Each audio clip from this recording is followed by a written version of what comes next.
Good morning and welcome to the MSJ Morning Minute.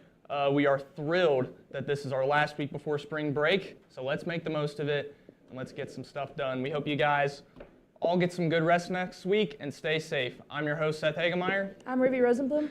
And let's go ahead and jump right into the news and the events for this week.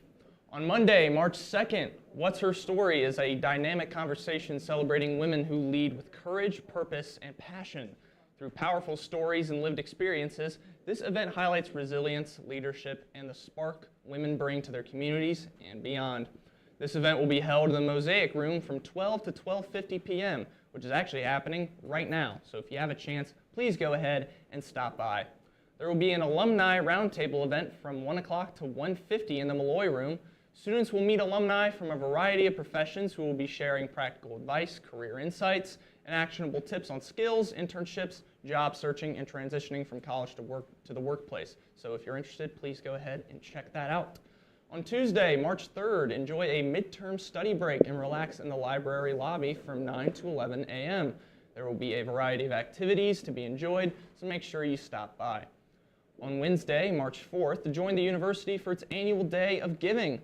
This annual Day of Community and Giving on the Feast of St. Joseph is a time to celebrate our Mount community, reflect on our mission, and come together to make a lasting impact on the lives of MSJ students.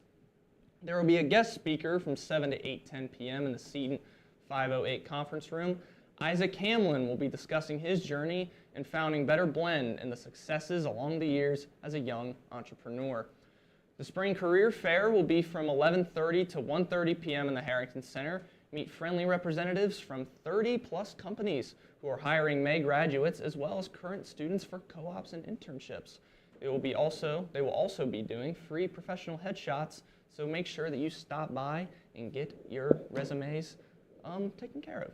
There will be an exercise as medicine club meeting from 12 to 1 p.m. in the G2 Seton lobby. Connect with fellow members, talk about upcoming events and opportunities, and discuss how physical activity can be used to improve health and well-being.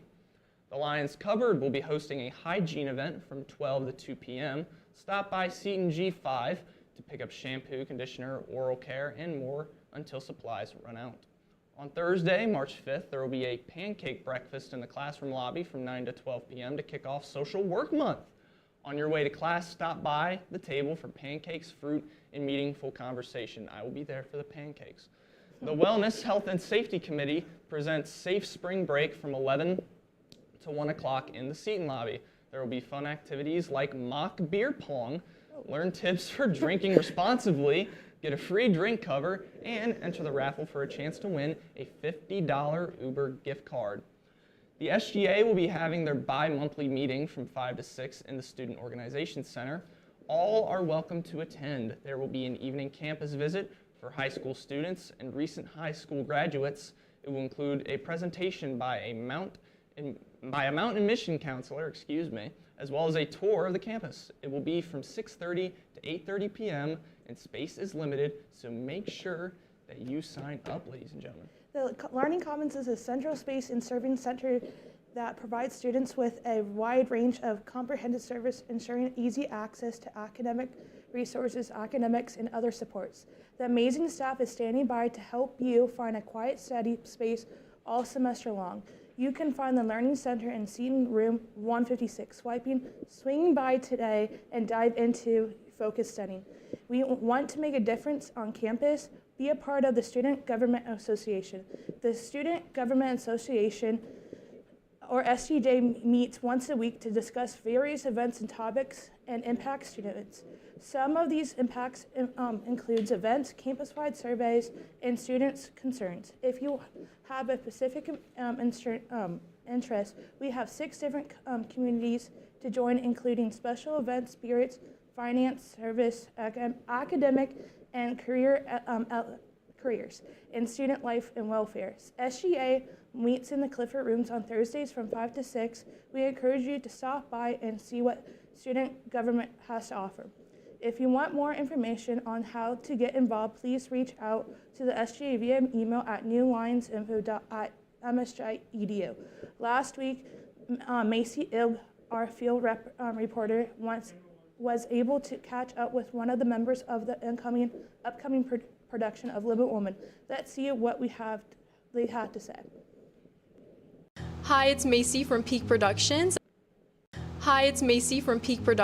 And I'm here with Marissa Larson. Hi, Marissa. Thank you so much for joining us. So I know that you're part of the upcoming production, Little Women the Musical. Could you tell us a little bit about what that is about? Little Women is a semi-autobiographical coming-of-age story about 4 sisters in the background of the American Civil War. It's one of my favorite movies. I've never seen the musical though, so I'm very interested in how it adapts and listening to the songs and stuff. I think that'll be super interesting, and I'm really excited about that. So what role do you play? And then how do you think that you relate to your character in any way? I am playing Jo March, and I really relate to her love for her sisters. I have 2 siblings, and I feel so much of her nostalgia for her childhood, but also just the strength she has throughout the whole piece. I find a lot of myself in. Yes, I love Jo. Jo's my personal favorite character, so I'm very excited about that. This is your senior performance. What has been your favorite memory in theater?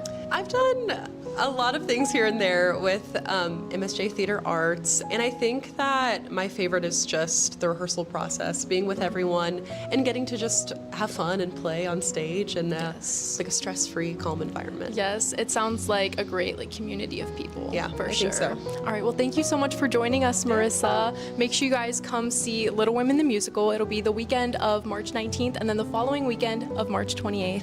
Thank you so much. Thank you. Back to the studio.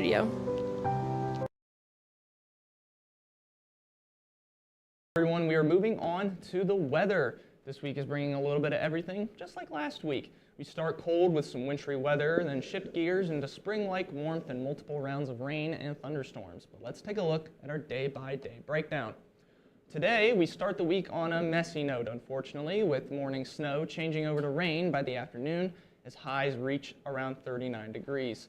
Tonight stays cloudy with lingering showers and lows in the mid-30s. On Tuesday, it turns much milder with a steady rain and a chance of thunder. Highs climb near 59, and rain continues into Tuesday night with lows around 49. On Wednesday, we're unfortunately going to have more rain and scattered storms with highs near 60. Storms remain possible Wednesday night as lows stay in the low 50s. On Thursday, showers and thunderstorms continue Thursday with highs in the mid-60s. A few showers linger Thursday night with lows in the mid-50s. On Friday, it does start once again with morning showers, a lot of showers this week.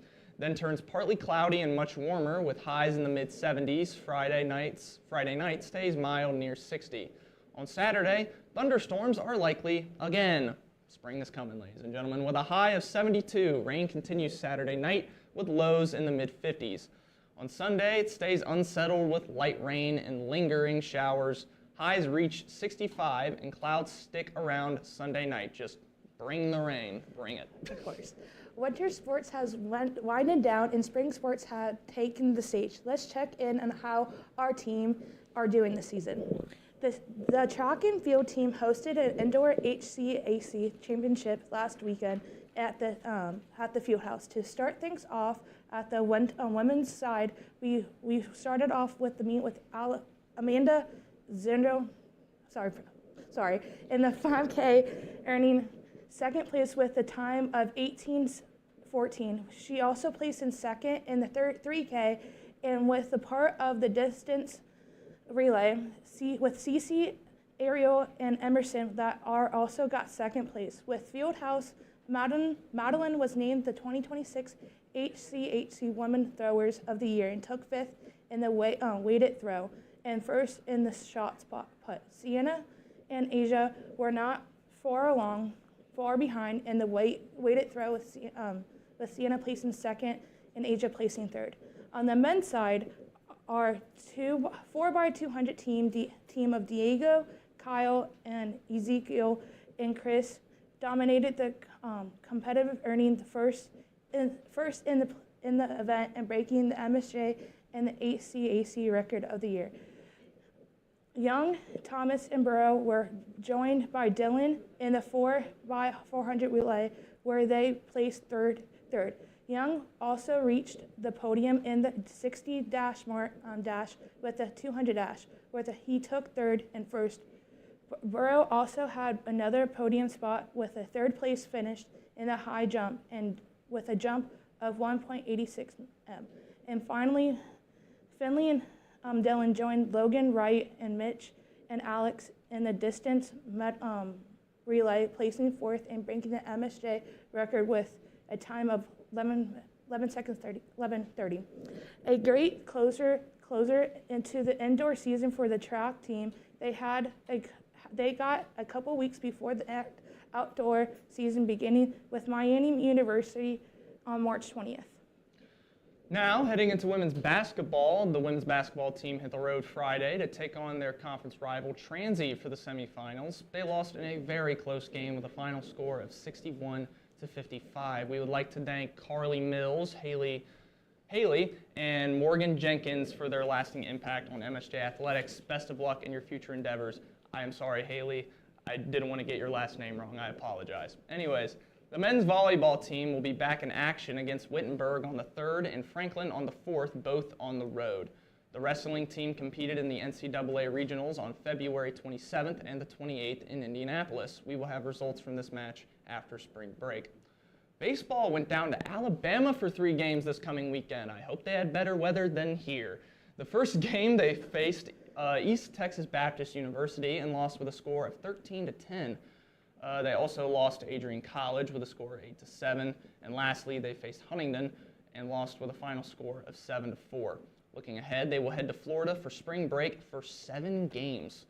Oof. For softball, I know, a gauntlet. For softball, they traveled to Georgia this weekend for 4 games. They defeated Pfeiffer with a score of 5-2. Then they faced Piedmont and won with a score of 10-2. They then faced Piedmont 2 more times the next day, one ending in a win with a score of 10-2.